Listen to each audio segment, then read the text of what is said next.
സുജാത ചേച്ചിയും ശ്വേതാ മോഹനുമാണ് ഒപ്പം ഉള്ളത്. ഹായ്, രണ്ടാൾക്കും നമസ്കാരം. നമസ്കാരം. ഹാപ്പി ഓണം. ഹാപ്പി ഓണം. ഓണം നിങ്ങൾക്ക് രണ്ടാൾക്കും വന്നു, എനിക്ക് വന്നിട്ടില്ല കേട്ടോ. അതെ അതെ. ഈ ചേച്ചി ശരിക്കും ആദ്യം പറയാൻ തോന്നുന്നത് കിളി വന്നു കൊഞ്ചിയ ജാലകവാതിൽ കളിയായി ചാരിയ താരേ എന്ന് സച്ചിദാനന്ദൻ പുഴങ്ങരയുടെ വരികളാണ് വിദ്യാസാഗറിന്റെ എവർഗ്രീൻ സോങ്സിൽ ഒന്നാണ്. ഞാൻ സാറിനോട് ചോദിച്ചിട്ടുണ്ടായിരുന്നു, സത്യത്തിൽ ഈ പാട്ട് സാധാരണഗതിയിൽ ഇപ്പോൾ ചൂളമടിച്ച് കറങ്ങി നടക്കും ചിത്ര ചേച്ചി കൊടുത്തു, അപ്പോൾ അത് ശരിക്കും സുജാത ചേച്ചിക്ക് ഉള്ളതായിരുന്നു. ഇപ്പോൾ രവീന്ദ്ര മാഷ് വാർമുകിലെ ചിത്ര ചേച്ചിക്ക് കൊടുത്തപ്പോൾ വിദ്യാസാഗർ സാറ് വരമഞ്ഞൾ ആഡിയോ കൊടുത്തു. പക്ഷേ ഇത് സാധാരണഗതിയിൽ ഉള്ളതല്ലല്ലോ, ഇതെങ്ങനെയാണ് സെലക്ട് ചെയ്തതെന്ന് ചോദിച്ചു. സാർ പറഞ്ഞ ഉത്തരം എന്ന് പറയുന്നത് ഡിപ്ലോമാറ്റിക് ആണോ എന്ന് എനിക്കറിഞ്ഞൂടാ, മനസ്സിൽ വരുന്നവർക്ക് കൊടുത്തു എന്നാണ്. ചേച്ചി ഈ തരത്തിൽ ചിന്തിച്ചിട്ടില്ലേ? ഇത് ഞാൻ എപ്പോഴും ഇത് ഞാൻ ചിന്തിച്ചിട്ടുണ്ട്. കാരണം ചൂളം പഠിച്ചാണ് യൂഷ്വലി എനിക്ക് മ്യൂസിക് ഡയറക്ടേഴ്സ് ചൂസ് ചെയ്ത് തരുന്ന പാട്ട്. കാരണം എനിക്ക് എപ്പോഴും ഒരു ഹാപ്പി ബബ്ലി സോങ്സ് ആണ് കൂടുതലും തന്നിട്ടുണ്ട് എല്ലാവരും. എന്തുകൊണ്ടാണെന്ന് എനിക്ക് അറിയില്ല, എൻ്റെ സ്വഭാവം കൊണ്ടായിരിക്കും. പക്ഷേ ഇതൊരു കുറച്ച് സീരിയസ് ഒരു കവിത എന്ന് പറഞ്ഞാണ് വിളിച്ചത്. പക്ഷെ കുറച്ചും കൂടെ ഒരു ചിത്രയ്ക്ക് കൊടുക്കേണ്ടിയിരുന്ന പാട്ടാണത്. പക്ഷെ എനിക്ക് തന്നു, എൻ്റെ ഭാഗ്യം എന്ന് പറയാം. അപ്പോൾ അതുകൊണ്ട് അങ്ങനത്തെ പാട്ടുകൾ കുറച്ച് പാടാൻ പറ്റി. അതിനുശേഷം എപ്പോഴും ഞാൻ മനസ്സിൽ വിചാരിക്കണം, ഇനി ഞാൻ ഒരു പ്രാവശ്യം ഞാൻ ചോദിക്കാം വിദ്യാസാഗർ സാറിനോട് ചോദിക്കണം, ഇനി കാണുമ്പോൾ ചോദിക്കണം ഇത് എന്തുകൊണ്ടാണ് സംഭവിച്ചത്, കൃത്യമായിട്ട് ആൻസർ പറയൂ സാറേ. അതെ, അപ്പൊ ചിലപ്പോ ചോദിക്കും, ആഹാ മാറ്റട്ടുമാ ഇനിയും. ചിലപ്പോൾ സാർ എങ്ങനെയാണ് പറയും.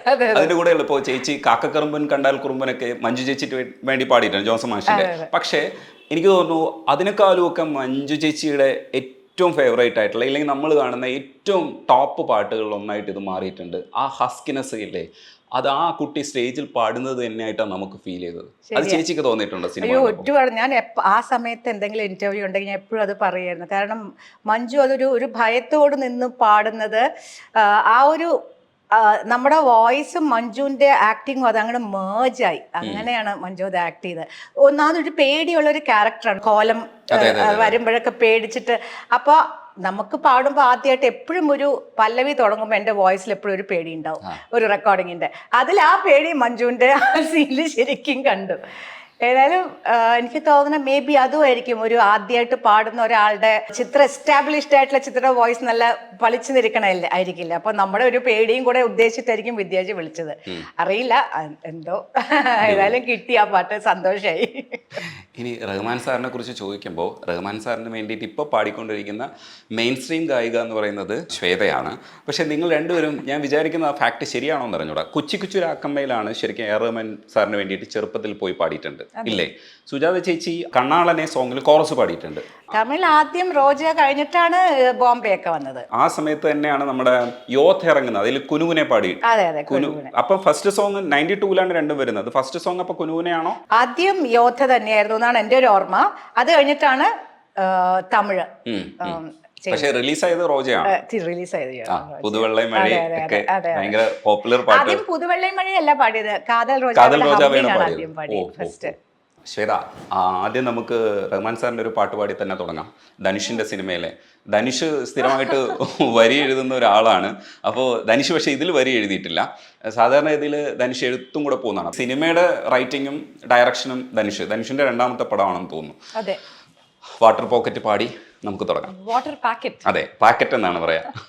അതാണല്ലേ, ഇന്നും കൊഞ്ചം നേരം റഹ്മാൻ സാറാണ് ഇന്നും കൊഞ്ചം നേരം. അതെ അതെ.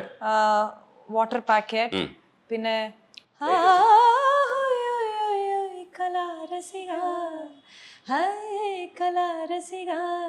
ആ പാട്ട്.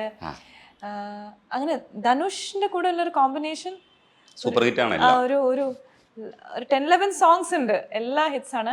ധനുഷിന്റെ ഫസ്റ്റ് മൂവി പവർ പാണ്ടി, അതിനകത്തും 2 സോങ്സ് പാടിയിട്ടുണ്ട്, അതും നല്ല സോങ്സ്. അത് ധനുഷ് ഡയറക്ട് ചെയ്ത പവർ പാണ്ടി, ധനുഷ് ഡയറക്ട് ചെയ്ത ഫസ്റ്റ് പടം. ഡയറക്ട് ചെയ്ത ഫസ്റ്റ് സോങ്. ഇത് വാട്ടർ പാക്കറ്റ് പാടി. ഇത് റായൻ. ഓണമായിട്ട് water packet. അതെ അതെ അതെ. കേരളയിലെ நீருக்குறியே ஓல கொட்டாயா, சும்மா நடக்குறியே தவள கொட்டாயா. நீருக்குறியே ஓல கொட்டாயா, சும்மா நடக்குறியே தவள கொட்டாயா. மஜவாயிருக்கிறியே பஞ்சம் மிட்டாயா, அம்மா பஞ்சம் மிட்டாயா, ஐயோ பஞ்சம் மிட்டாயா.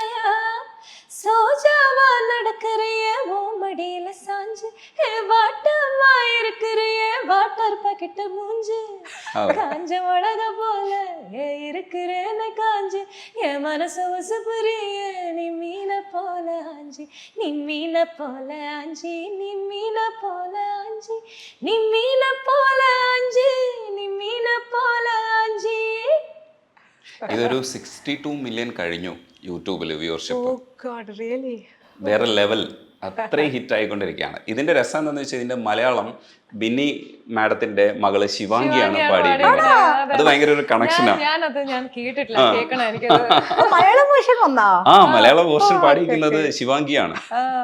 അത് ഭയങ്കര രസമുള്ള ഒരു പരിപാടിയല്ലേ, കാരണം ശ്വേത, ശിവാംഗി, ബിന്നി, കൃഷ്ണകുമാർ, ഒരു ഗുരുവിന്റെ ഒരു കണക്ഷൻ ഉണ്ടല്ലോ. തീർച്ചയായിട്ടും അത് ഭയങ്കര ഒരു സ്പെഷ്യൽ ഒരു കണക്ഷൻ ആണ്. കാരണം ബിന്നി ചേച്ചീൻ്റെ അവിടെ ഞാൻ ചേരുമ്പോൾ ശിവാംഗി എന്ന് പറയുന്നത് 1 വയസ്സേ ഉള്ളൂ അവൾക്ക്.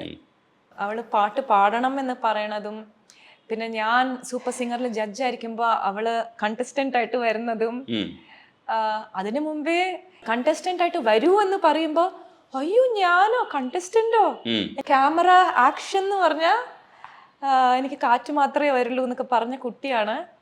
ഇപ്പൊ അത്രയും സ്മാർട്ടായിട്ട് ക്യാമറമാണ് അവളുടെ ജീവിതം. സോ കേൾക്കണോ, എനിക്ക് അവളുടെ വേർഷൻ കേൾക്കണം. അത് ഇന്ന് പാടിയിട്ടുണ്ടായിരുന്നു, ഞാൻ പാടിപ്പിച്ചിട്ടുണ്ടായിരുന്നു. അത് ഭയങ്കര സന്തോഷമുള്ള ഒരു കാര്യം. അതേ ദിവസം തന്നെ ശ്വേതയെ കാണാൻ പറ്റുന്നത്, കാരണം നിങ്ങൾ തമ്മിലുള്ള ഒരു കണക്ഷൻ. എന്നാൽ എ റഹ്മാൻ കണക്ഷൻ ഉണ്ട്. കാരണം എ റഹ്മാന് വേണ്ടി ആദ്യം പാടുന്നത് സുജാത ചേച്ചി, എന്നിട്ട് പിന്നെ പോയിട്ട് അതേ എ റഹ്മാന് വേണ്ടി പോപ്പുലർ ആയിട്ട് ഇപ്പൊ എ റഹ്മാൻ, ഇളയരാജയൊക്കെ പ്രധാനമായിട്ട്, വിദ്യാസാഗർ സാറും ഒക്കെ പ്രധാനമായിട്ട് ഉപയോഗിക്കുന്നത് ശ്വേത ആവുമ്പോഴത്തേക്ക് കിട്ടുന്ന ഒരു സന്തോഷമുണ്ടല്ലോ. ആ ഹൈപ്പ് ചേച്ചി എങ്ങനെയാ കാണുന്നേ?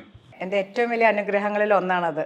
ആദ്യം വിളിച്ചത് ആരാ? വിദ്യാജിയോ റഹ്മാനോ രാജാ സാറോ? ആരാണ്? റഹ്മാൻ സാറാണ് കുറേ വർഷമായിട്ട് പാടിക്കൊണ്ടിരിക്കും. 7-8 years ആയിട്ട് റഹ്മാൻ സാറിന്റെ ഷോസിന് പാടുന്നുണ്ട്.